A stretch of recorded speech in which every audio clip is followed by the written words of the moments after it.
Olá, tudo bem? Então, esse aqui é o estudo de viabilidade econômica para ostreicultura familiar em Pernambuco, Brasil.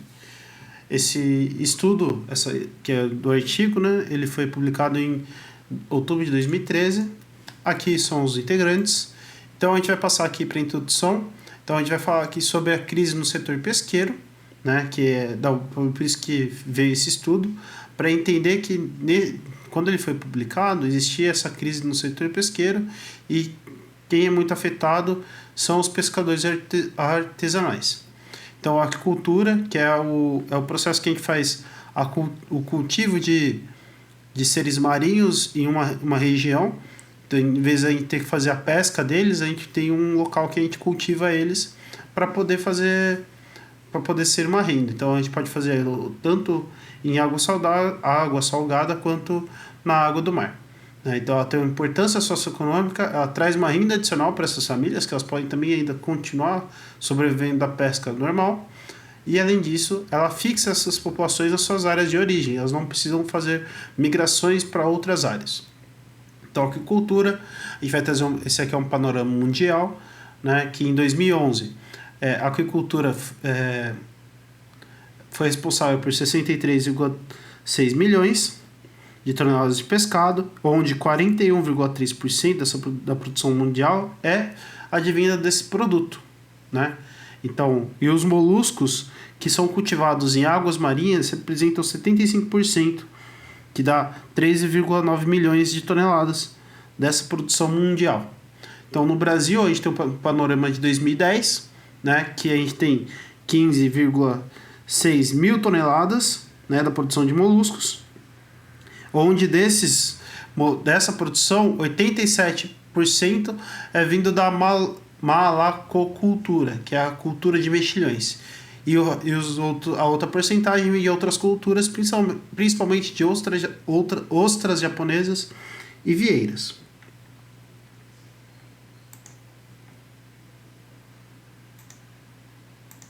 Bom, então os objetivos desse trabalho são dois, né? Identificar e fortalecer as condições necessárias para a atividade dar certo e tentar neutralizar os fatores que podem dificultar as possibilidades do êxito. Isso é segundo Kreichet, que é de uma publicação de 1997, né? E é por isso que é essencial a gente saber ter uma estudabilidade econômica dessa atividade antes da gente poder implantar ela, né? Além disso, a gente também quer avaliar através da gestão demográfica e participativa da viabilidade econômica do cultivo de ostras nessa região de Pernambuco. Bom, então aqui são os materiais e métodos. Então, o local é uma colônia de pescadores lá em Pernambuco, na cidade de Goiânia. Então, e a população de estudo são famílias locais. Então, são 10 famílias que vivem lá e compõem no total de 21 indivíduos. Então, essas são as 5 etapas que a gente tem nesse processo, que foi, a gente apresentou para eles a proposta, a gente trouxe um planejamento coletivo. Então, os autores eles fizeram um planejamento coletivo com essas famílias. Além disso, eles trouxeram tudo que veio desse planejamento, a aplicação das metodologias, porque essas famílias elas também entendem muito desse local e desse tipo de produção.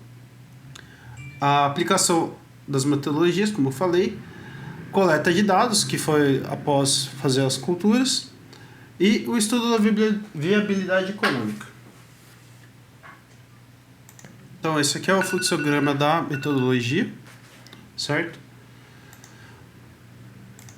Bom, aqui é o formulário que vai ser utilizado, né? Então, a gente vai apresentar aqui quais são o formulário básico, né? Então, como essa aqui é uma disciplina de análise de investimentos, a gente vai trazer um pouco também da matéria do semestre passado. Então, a gente vai trazer uma parte de custos, né? Então, a gente tem custo operacional efetivo, custo operacional total, custo de produção. Então, e também a gente vai ter a questão da receita, como é que calcula a receita aqui. Além disso, que a gente vai trazer desse semestre, a gente vai trazer a TIR, que é a taxa interna de retorno, o VPL, o valor presente e futuro, payback descontado, a relação custo-benefício-custo e o índice de lucratividade, né, para a gente poder entender aí se a gente tem ou não. Então a gente vai ter coisas que a gente vai ter que identificar aqui. Se a taxa de juros que a gente tem em relação a nossa taxa que a gente vai encontrar, ela é maior, então a nossa taxa da taxa TIR tem que ser maior que a taxa encontrada. O VPL, que é o valor que a gente consegue ter de retorno ali. Payback descontado, que é o tempo que a gente tem desse retorno aí, então a gente vai apresentar mais para frente. A relação custo-benefício, que ela tem que ser um índice que é maior que 1, e o índice de lucratividade, que também tem que ser um índice maior que 1. Bom, aqui são os dados do trabalho, né? Então, o que foi feito? Aqui são utilizadas duas unidades produtivas, né? Que eles chamam lá de camas, que elas têm o dimensionamento 6x1. A foto inicial lá do trabalho remete a essas camas, então ali são os pescadores, eles trabalhando nessas camas, e elas vão ser compostas de 12 travesseiros. A figura aqui ao lado esquerdo, ela representa como é que é disposto essas camas, esses travesseiros nessas camas, e como vai ser a produção durante o ano desses travesseiros. Então, inicialmente, a gente põe 4.000 sementes de ostras. Sementes de ostras também são os embriões das ostras, então são 4.000 embriões que são colocados no primeiro travesseiro ali. No primeiro mês, a gente tem uma mortalidade ali por volta de 30%, então a gente vai cair para 2.800 ostras nesse primeiro travesseiro. Depois, nos meses seguintes, a gente tem uma mortalidade de 5%, então a gente vai diminuindo depois do segundo para o terceiro mês para 2.660 e assim vai progredindo. No quinto e sexto mês, no terceiro mês, a gente divide a segunda cama em dois, certo? Em dois travesseiros. Aliás, o primeiro travesseiro em dois. E depois no quinto e no sexto mês, a gente divide eles em 8 travesseiros. Então, de 2 vai para 8.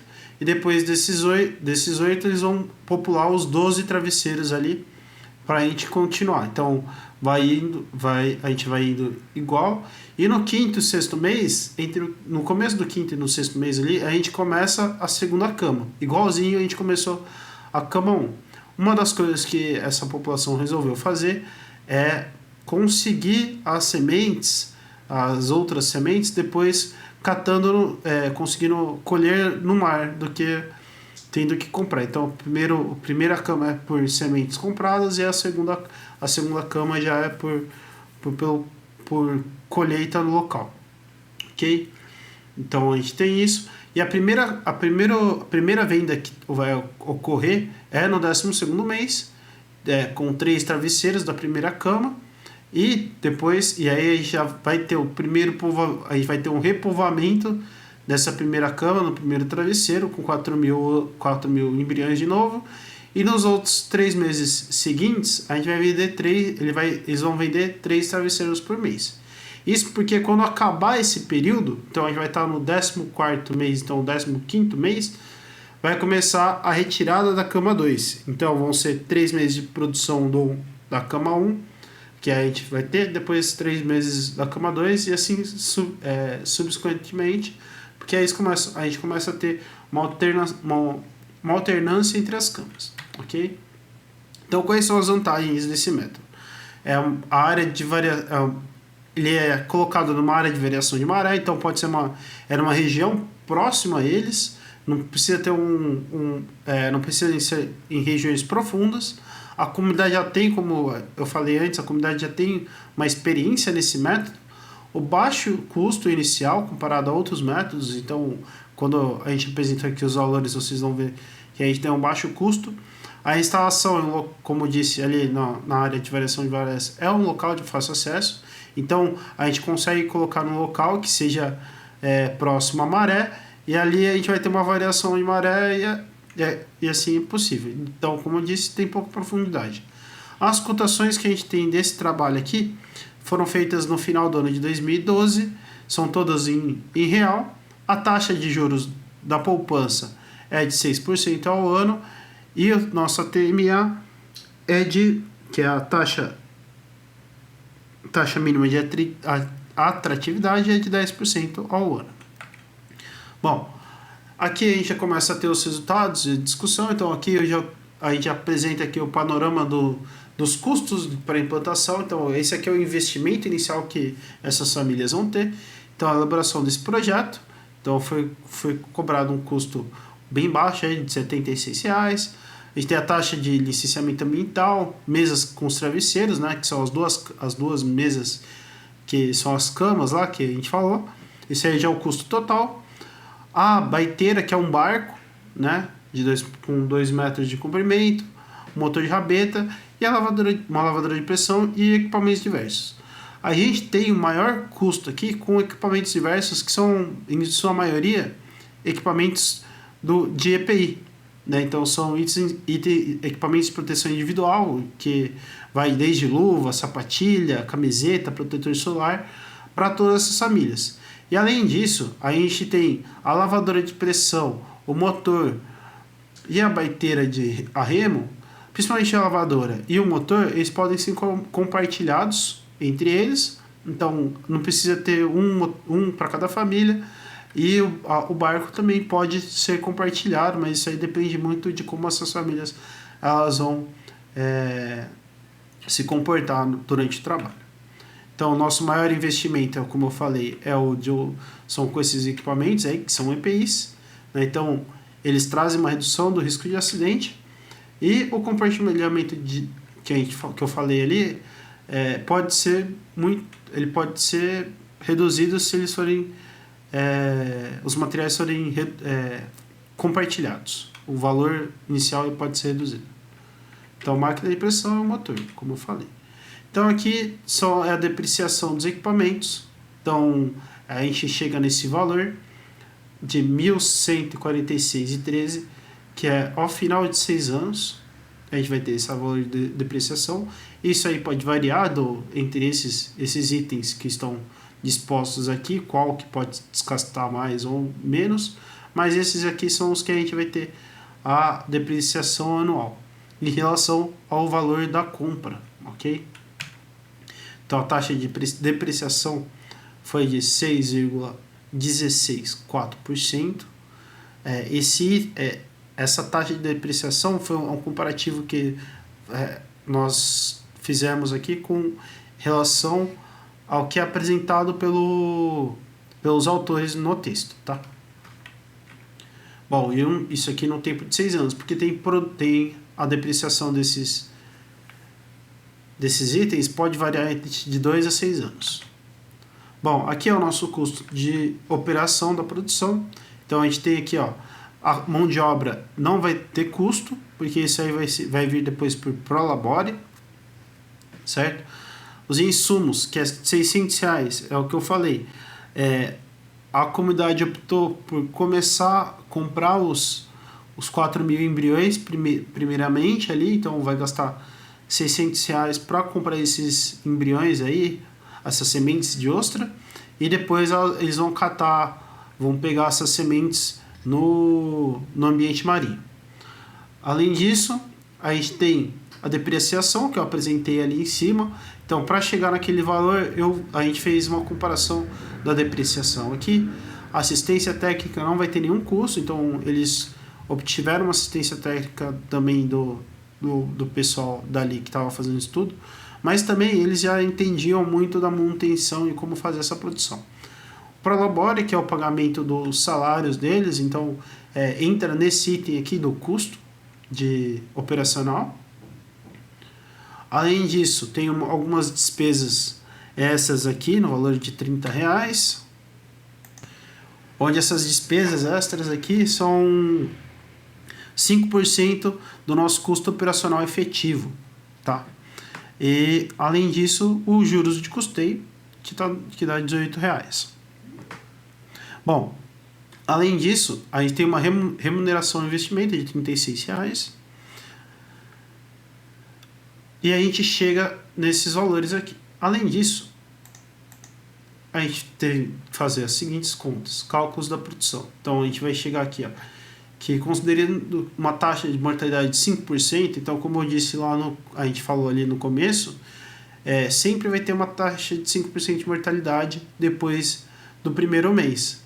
Então, do segundo mês em diante, aí vai perdendo 5% do que a gente produz ali de ostra, do nosso inicial da ostra. Então, a gente vai ter no 12º mês 540 ostras, no 13º 513 e no 14º 487. Então, a gente vai ter no final ali 1.540. Então, a produção total das duas camas são de 3.080 ostras. Então, o nosso custo por unidade dá de 1,77. Então, a gente vai colocar ele aqui. Ok? E aí, aqui a gente chega na rentabilidade estimada para a produção.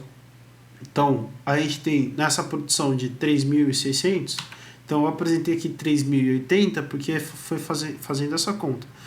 Só que aí isso aqui é muito importante ressaltar. Os autores, eles inserem esse valor de 3.060, então eles ainda têm uma quebra deles. Então, é só falar que os autores, eles adotam esse valor de 3.060. O preço de venda é de 2,20. Nosso ponto, então aí é onde a gente consegue calcular o ponto de equilíbrio. Então, o ponto de equilíbrio, ele é o valor do custo total dividido pelo nosso preço de venda. Então, a gente chega que para ter o ponto de equilíbrio são 2.468 ostras. E é indicado por eles, fazendo todas as contas, que a gente vai ter um VPL de 5.761,73 em 10 anos. E o nosso payback será de 2 anos e 9 meses. Bom, segundo os autores que são indicados aqui no texto, Gomes et al., a relação custo-benefício para esse tipo de cultura é de 1,4, então é maior que a poupança. E pelo custo-benefício encontrado, de 3,41, a gente pode ver que esse negócio é muito promissor. Além disso, a pesca artesanal de ostras, então quando você vai pegar as ostras no mar aberto, a gente tem um custo menor. Então esse custo vai variar entre 20 centavos a R$1. Então o que é importante de ressaltar aqui, antes da gente chegar nas conclusões? Esse cultivo ele traz menor risco. Os moluscos, eles ainda são vendidos vivos para o comércio e também tem um menor preço de venda em relação a outros tipos de cultura que são feitos em mar aberto. Então, em relação à pesca artesanal, esses moluscos são melhores, o beneficiamento deles é melhor, então por isso que ele tem um valor maior também. Bom, nossa conclusão aqui são...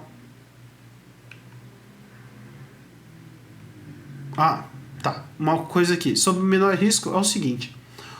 Esse cultivo, por que ele tem o menor risco? É o menor risco para o consumo desses moluscos. Ou seja, quando esses moluscos são pegos em mar aberto, eles como são seres filtrantes, eles podem vir com mais sujeira. Né? Mesmo a gente colocando eles num local que vai ser no mar aberto também, a gente consegue ter um controle maior do tipo de filtração que esses moluscos vão fazer. Então, e também a limpeza que é feita com eles. Ok? Então, por isso que tem o menor risco aqui. Bom, conclusões. Esse é um método de baixo custo. Os índices que foram obtidos, tanto do VPL do tipo há 10 anos, demonstram uma viabilidade. Então, esse é um método que a gente vai ter uma viabilidade muito boa. O tempo de retorno é relativamente curto. Então, é apresentado que em 2 anos e 9 meses a gente consegue ter o retorno ali, que é o payback. E aí a gente consegue ter duas coisas sobre o uso coletivo. Uma vantagem e uma desvantagem. A vantagem é que é a redução desses custos. E a desvantagem é que se a gente, dependendo de como for feito o compartilhamento, pode causar conflitos entre esse grupo. Então as cobranças e tal. Mas isso aí são itens que eles podem ser reduzidos quando há conversa entre a comunidade. E além disso, é sugerida a formação de cooperativas nesse local principalmente, que foi o local de estudo, para esses pescadores. Então é isso. Espero que o Alan seja muito bom com vocês. Até mais.